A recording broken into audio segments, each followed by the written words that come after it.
Hello, this is Dr. Robert White, and I'll be presenting Chapter 3 of Kloppenborg's Contemporary Project Management. This is what we'll talk to today in this chapter. These are the agenda items for today's presentation. The one thing I'll say is this is not a class in Microsoft Projects, so we will not be doing the last part of the agenda 3.9. Okay, this is what PMBOK Guide 6E, the previous edition, did for basically develop project charter. So you can see they had the develop project charter 4.1 on the top left, identify stakeholders, identify risks, perform qualitative analysis, plan risk responses, develop schedule, and manage project knowledge, the lesson learned register section of the PMBOK at the time. Of course, this is the old version of the PMBOK. Here's our core objectives. Describe a project charter and its critical roles to the project success. List the various elements of a charter and the purpose of each element. Discuss with the project sponsor and work with a team to develop a realistic and achievable project charter. And then the last one we're not doing. I will say that one of the deliverables for class four, is going to be the project charter. So this lesson will teach you how to develop the project charter for the project you've chosen to present in this class. Okay, agile objectives. So we'll also touch on agile at the end to continue with the overall theme of Project PMBOK Guide 7th edition, which includes agile project management. Okay, so what is a project charter? This is Ball Aerospace, this is a quote from them. They say, "We increase stakeholder buy-in by addressing and thinking about things up front. With an agreed upon charter, this gives the project team some guidance to effectively plan and execute the effort." So what they're saying is that this is a part of their culture there too. And I'll say that every major projects organization I've worked with has a similar thing where they've got something, they all call it something that's a little different, but basically something that kicks off the project that's an agreement between the project team and the receivers of the project of what the scope of the project is. That's why these charters are so important. So what is a project charter? It's an informal contract between the project team and the sponsor. It's entered freely by two or more parties, can't be arbitrarily changed, offers something of value for each party, is a living document that can evolve. So it's not easy to change, but it is a living document. So the example I've got is at Shell, when we take final investment decision on a project, we develop what's called a global investment proposal. Now, global investment proposals can be used for lots of different major investments that have to be approved by the board. But we specifically use projects, global investment proposals, project GIPs, to identify the objectives of the project and a lot of the conditions that you'll see. A lot of the sections of a project chart you'll see are reflected in the Shell GIP process. Okay, so what's a project charter? You can see where it's done, right? So we've talked about the different phases of a project: selecting, initiating, planning, executing, closing, realizing. And you can see that right here in the middle, after the between the initiating and the planning, that's when the charter is developed. Okay, why is it used? So the four purposes are: number one, authorize a project manager to proceed. One of the things we've talked about over and over and over again, what defines a project is it has a temporary nature. It has a beginning and an end. And even though this isn't technically the beginning, this is a very solid point to beginning for a project where the scope is defined and it authorizes the project manager to proceed. It helps the project manager and the sponsor and team members develop a common understanding of the project. Helps the project manager, sponsor, and team members commit to the spirit of the project and quickly screen out obviously poor projects. So if a charter comes along and it's going to be a real problem or it's too risky or something like that, it's a way to screen out poor projects. So number one, the authorization for the project manager to proceed. The project charter authorizes commitment of resources to the project, and it provides an official status within the parent organization. This is also usually like when the name for the project becomes official. The common understanding, the teamwork develops. You get agreement, trust, communication, and commitment. The project team doesn't worry if management will accept a decision, and the sponsor is less likely to change the original agreement. It's kind of like once you've got a contract, once you've got an agreement, you've got some confidence you have a project going forward. Okay, so when is it needed? So this is an interesting concept. It's this decision matrix. I'll say most mega project organizations are going to have some kind of rule of thumb for when you need a charter. It's usually going to be driven by capital investment, and the capital investment also kind of drives how detailed the project charter needs to be. If you're going to do a $5 billion mega project, it's going to be a very specific, very detailed charter. If it's just, I don't know, a simple little couple $1 million capital decision, you may not need a full project charter. But then again, if it's a couple million capital decision that's going to be complex and take multiple years to develop, maybe you could. So it's not an easy decision. So that's why basically the idea is that what this lays out is a project charter decision matrix. So this is a specific example of how a company would try to decide if a project needs a charter. And so they use this kind of decision matrix. And what they do is they look at, how many checks there are, right? So basically if it's multidisciplinary, versus one discipline versus 2 to 3 disciplines versus more to 3 disciplines. So you can see what you do is you do a little check block in each one of these, right? The multidisciplinary, the complexity, each one of these rows represents basically a scale of 1 through 3, right? And if everything is in that first checkbox, no charter needed, right? If some of the stuff goes into the second, then you need what they're calling a mini charter. And then if you start to get any of the third, that's where you need a completely full project charter, right? So for example, if you need more than 3 disciplines, you probably need a full charter, right? If you have no technology changes, maybe you don't need a full charter, right? So this is a good method for saying, hey, it's a scorecard to say, do I need a charter? All right, so what makes up a project charter? So pay careful attention here because this is what you'll be developing for your group projects. Right? Uh, so here's all the elements, right? The scope overview answers the question what, the business case is why, the background is a little bit more why, the milestone schedule is when, the success criteria is what, the risk assumption constraints is also what, resources is how much, stakeholders is who, key operating principles are how, lessons learned is also how, and the signatures and commitment is who. Okay, so title, you need a unique, meaningful project title, right? So the projects I've worked on have been called Port Arthur Crude Expansion Project, Cardamom, Carmen Creek, Vito, Whale, Sparta, right? So names can be broad. Sometimes they're kind of meaningless. Sometimes they're very clear what they mean. Like Port Arthur Crude Expansion Project, that's what it is. It was a expansion project of the crude production at the Port Arthur refinery. Whereas Vito, nobody knows what that is unless you know the project, right?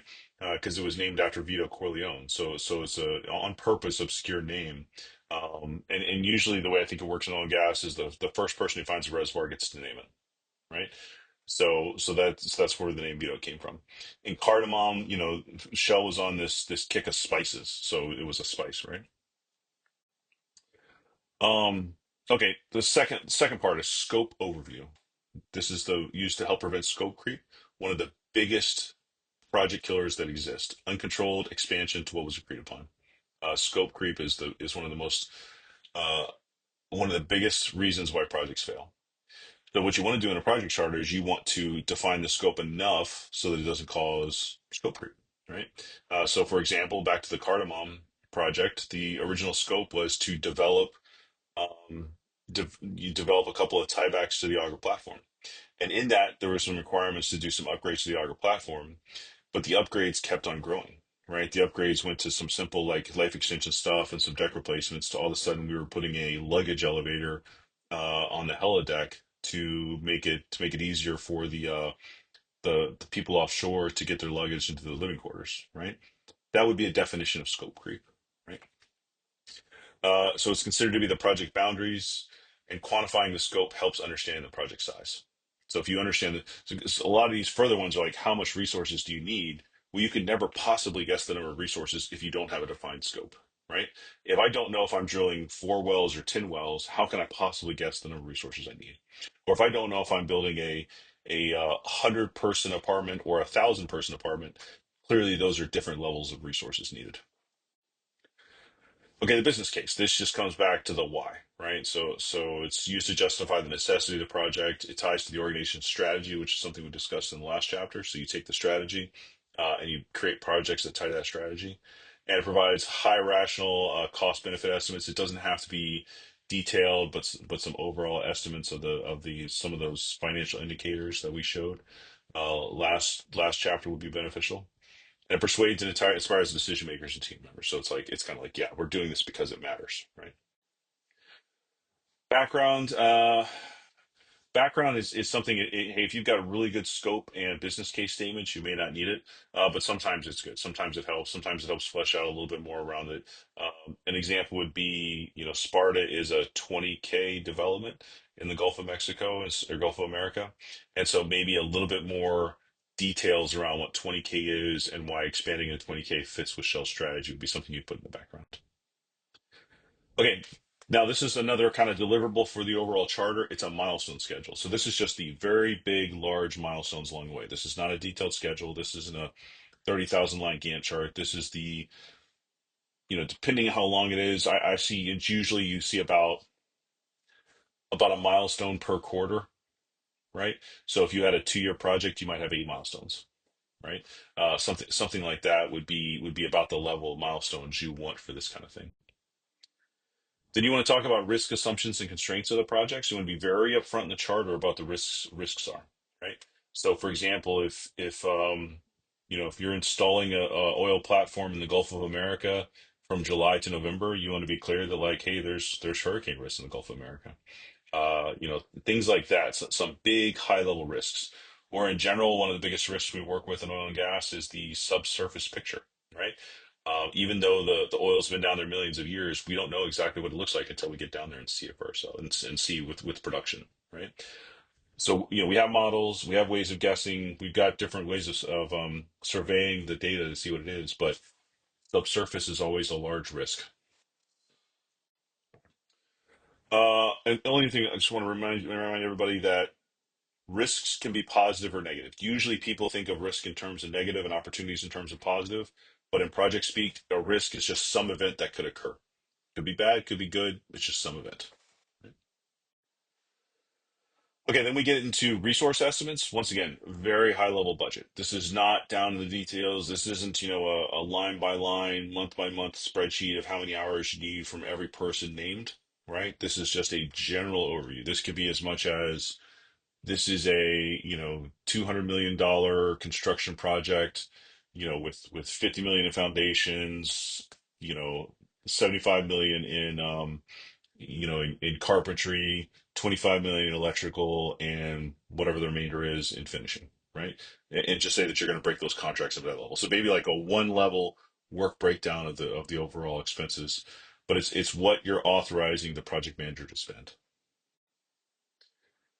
Stakeholder list, this is an important one. We will do a stakeholder map at some point, but at this point, it's really only a list. So here you're identifying maybe your top dozen stakeholders that are really going to matter. So in the oil and gas example, some of your stakeholders are going to be, the BSEE, the U.S. government regulatory agencies, um, U.S. Coast Guard, the business owners. There's going to be a list of those kinds of stakeholders that are going to really care about the project. And another one that's usually on there is like the contractors or vendors that you're going to use. Okay, team operating principles. So this is kind of the how you're going to execute the project. So it enhances team functioning, increases team effectiveness, ensures all parties are aware. It talks about how to conduct meetings, how to treat other respect. This doesn't have to be too detailed. This is just some general. I mean, if you think about it, as you develop the project, a lot of these things are going to get more and more specific. So you could just say something like in general, the structure of this project, this is going to have a project leadership team made up of all the technical disciplines, a venture leadership team that incorporates some of the support disciplines like legal and finance to manage some of the less technical risks, and then a decision review board for any time a major decision on the project needs to be made. And each one of those, the PLT will meet weekly, the VLT will meet weekly, and the DRB will meet monthly. I mean, it's at that level of just having a overall structure. It's not about what's the agenda for the PLT and who are the attendees, right? It's more like just in general, this is the group of people that are going to meet and how often they're going to meet, those kinds of things. And a little bit about if you want to talk about what you want the culture of the team to be. So for example, you know one of the projects I was on, the culture had to have been this almost existential threat of the business was ending, so we had to be innovative in the way we are going to drive costs down, right? Another project I'm on is all about discipline. It's about discipline delivery. It's just copying another project, so we just stay disciplined. So those are the kind of things you want to put in operating principles. And then lessons learned. So this will be a little bit more difficult for most of the projects you guys are doing.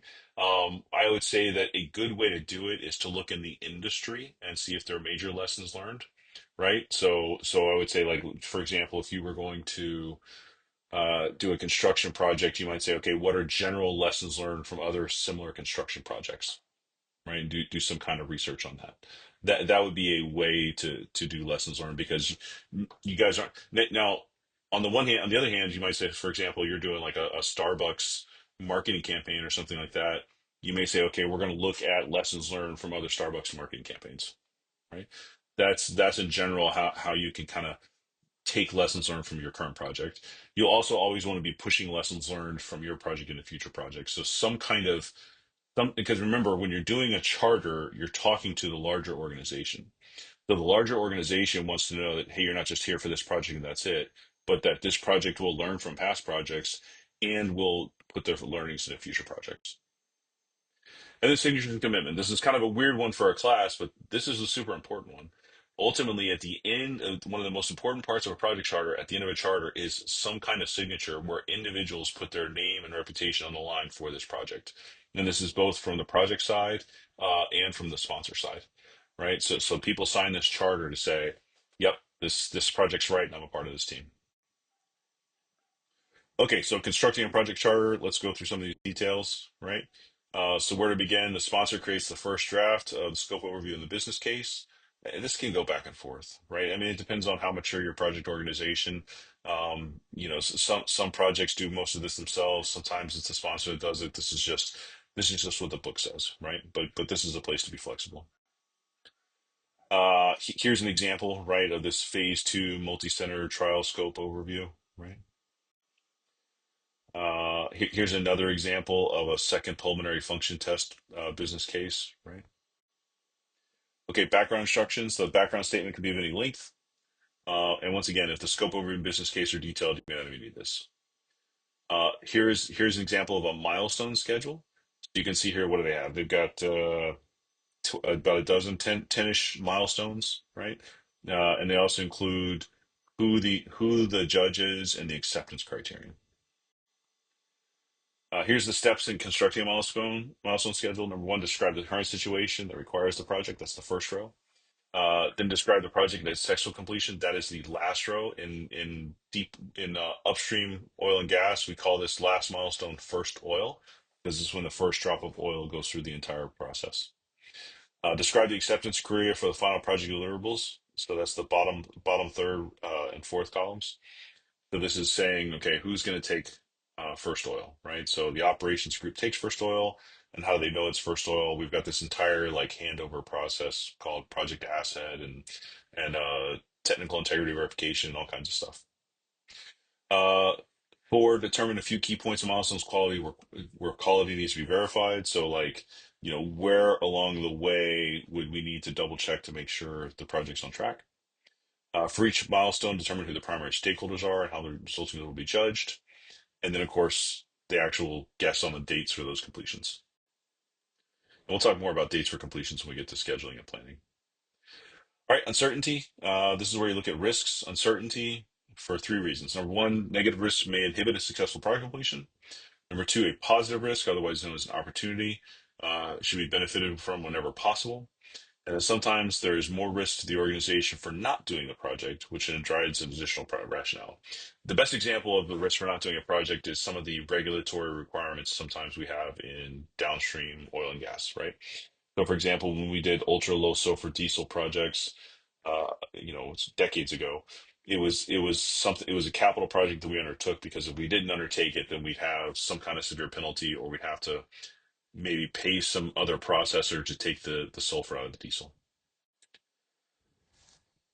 Okay, risk assumptions, constraints, instructions. So you want to look for all risks to schedule, budget, usefulness, satisfaction. In Shell, we use this model called TCOP, which is look at technical risks, economic risks, commercial risks, organizational risks, and political risks. That's a pretty common one. And you want to quantify your risk based on number one, the probability occurring, and number two, impact if realized. So generally, what we see is, and we'll get deeper into the risk assessment, but generally, what we see is some kind of risk assessment matrix where, it's a two-axis graph where one axis is the likelihood of something happening, and the other one is the impact if it happens. Okay. So here's that two-axis graph, right? This one's okay. I've seen some better ones, but basically, this shows on the left axis the probability the risk will happen, either high, medium, or low. That's simple, right?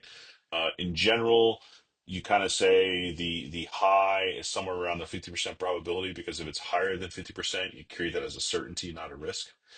Then your medium is going to be about half that, about the 25%, and your low is kind of your less than 10% probability.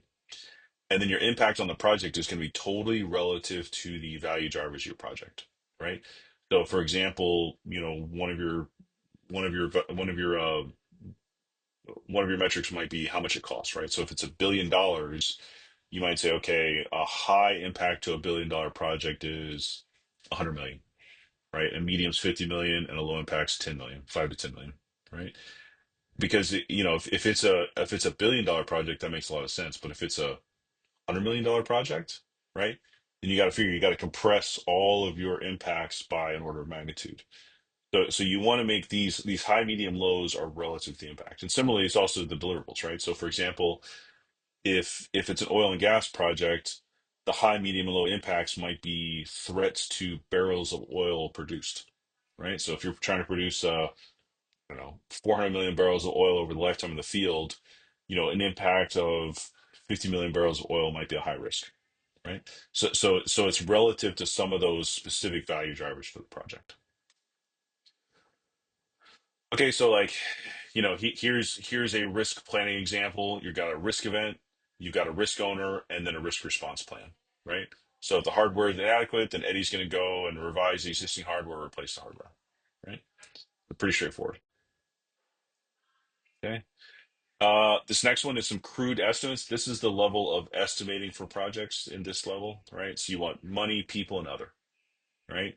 So money is going to be just some level deeper of the money, not just the headline size, not just, we're gonna roll out this Starbucks cup in this marketing campaign for $10 million. You want to go a little bit deeper. You want to say, okay, we're gonna market it. We're gonna spend, whatever, 50,000 on marketing. The technology upgrade is going to be, I don't know, $100,000. But you get the idea. Just one level deeper of the money. Then you want your project manager, just in general. I think I've also seen this in terms of FTEs, full-time equivalents. That's sometimes better, or person years. That's also better, especially if you're not paying people hourly. So if you've got a project manager, it might be one project manager for 2 years, right? Something like that. And then other is just what any other kind of things right here. In this case, they wanted a dedicated conference room, probably for the war room. Okay, here's your stakeholder list, right? So identify all stakeholders. You're never going to identify all stakeholders. You need some kind of cutoff. So usually it's going to be the stakeholders that have the most impact to your project. And team operating principles. Once again, this is meetings, decisions, work, all that kind of thing. Here's an example. You can see here team members will be prepared with minutes from previous meetings. Okay, come prepared meetings. Meetings will last for up to 90 minutes. Those are long meetings. Don't have 90-minute meetings. Team members will rotate the role of recorder. That's pretty interesting. Each team member will be responsible for setting on deadlines, yada yada. So you can just kind of see like this is generally a ways of working type example. And then lessons learned, right? So once again, this is just, hey, consider what has worked, what hasn't worked, avoid what has not worked, obviously, and then report projects lessons learned over the life of the project. One thing we typically do is we look at major milestones in the project as a way of doing a lessons learned stop point. So if you have a 3-year project, and let's say you got, major, like the handover from engineering to construction. Okay, that's a good milestone. Let's sit down and have a lessons learned workshop, talk about how that went. And, did anything that happened can help us with future parts of this project or future projects in general. Okay, here's a lessons learned example. These are fairly bland. Unfortunately, a lot of time lessons learned, unless they're written by a good professional, can be this kind of motherhood and apple pie type stuff, like identify any possible changes as soon as possible. That is a weak lesson. Okay, and then here's your signature page, right? So you got names, titles, signature dates. Pretty straightforward, but very, very important part of the charter. Okay, ratifying the charter. How do you get it done, right? So you present the charter to the sponsor for approval. The sponsor asks questions. We'll go through this as part of our class, our next in-person class, where the team will present their charter, and the rest of us will act as the sponsor for approval. Six-step guys, interesting. I would say it's usually a much more organic process, but here it's like, advanced fact finding, project manager understands minimal acceptable results, uh, project manager understand the underlying requirements, both parties to use the understanding what the other really needs, the process and strategies of the negotiation, and a reminder for each to reach an agreement and then to die. So basically to sign it. Um, this is the book author is just saying how important the negotiations are in project management. It's interesting because I think most people think of a project manager as the boss, right? The one in charge, has all the authority, can do whatever he or she wants. But it's important to note that a project manager spends a super, super enormous amount of their time negotiating with other people that they don't have direct authority over. Okay, then let's talk about what's up with the new Pinbot Guide, the seventh edition, right? So in the seventh edition, they talk about stakeholders, and they're saying the primary purpose of creating a charter is to engage practically in line with your customer by understanding what their vision is for the project. The chartering process ideally starts with a two-way communication between the project team and the stakeholders. Makes a lot of sense.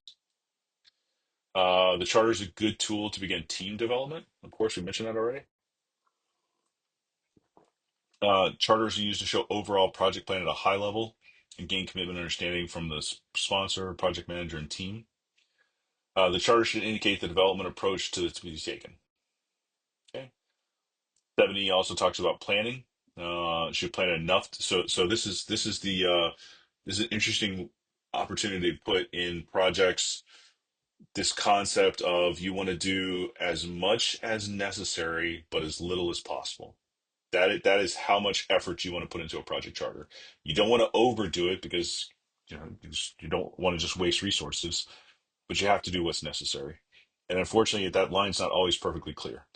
But that's part of the negotiation the project manager always has. Okay.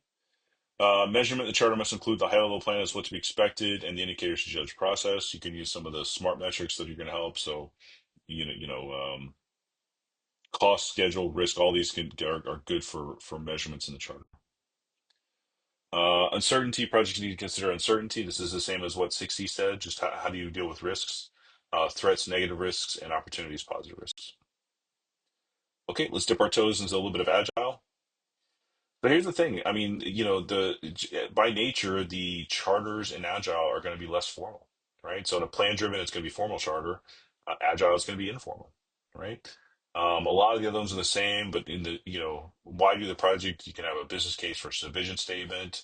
Um, you don't really have a scope overview. You've got a product roadmap. It's just a little bit. It just comes back to the same basic premise of agile that it's a little bit squishier than a project because by nature you want it to be more flexible, flexible, which is fundamentally the definition of agile. So you just take the normal human definition of agile and say, I want a project that's agile. What does that mean? That means it's perfectly willing to change, and change notes and change tunes as needed. Okay, here's some of the terms we use in chartering agile projects. Commitment to work, time box. Time box is an interesting one because it comes back to this concept of you're never really you're less focused on finishing a scope and you're more focused on finishing a time. So if we say, okay, the next update of this software comes out in 6 months, work it for those next 6 months and then it comes out, right? And so that would be an agile project that's more time box driven. Right? Sprints are used, sometimes overused. It's basically a short period of time for specific deliverables. Okay. Agile projects adopt an informal approach rather than formal project charter. An agile charter after the first milestone is general roadmap of the project, right? It's not the detailed plan we're going to get with a plan-driven project. One key idea of agile projects is to make decisions at the latest possible moment. which is actually pretty interesting practice. I mean, that's a really good practice for front end of projects. Is you want to always ask yourself, and this really hurts my military sensibilities because military sensibility is about decide and execute. Um, Business sensibilities are more at how late can I wait to make this decision? Because in the real world, you keep getting information, information, information, information, and the more information you have, the better decision you can make. So the ability to wait as long as you can to make a decision gives you that flexibility to say, um, how much information will I have? Now, don't get me wrong, there's going to be trade-offs, right? So maybe there's going to be some lost opportunity or something like that in there. So it's always a balanced discussion, but it's a very clever and intelligent discussion to have when making project decisions. How late can I wait to make this decision? Okay. In summary, a project charter enables the project sponsor, project manager, and core team to agree on the project at a high level. Charter should include scope overview, business case, milestone schedule, acceptance criteria, risks, and signatures. A rough draft of the business case and scope overview is written. Sponsor goes over the charter with the project manager and core team. The charter is a document that completes the project initiating stage and begins the planning.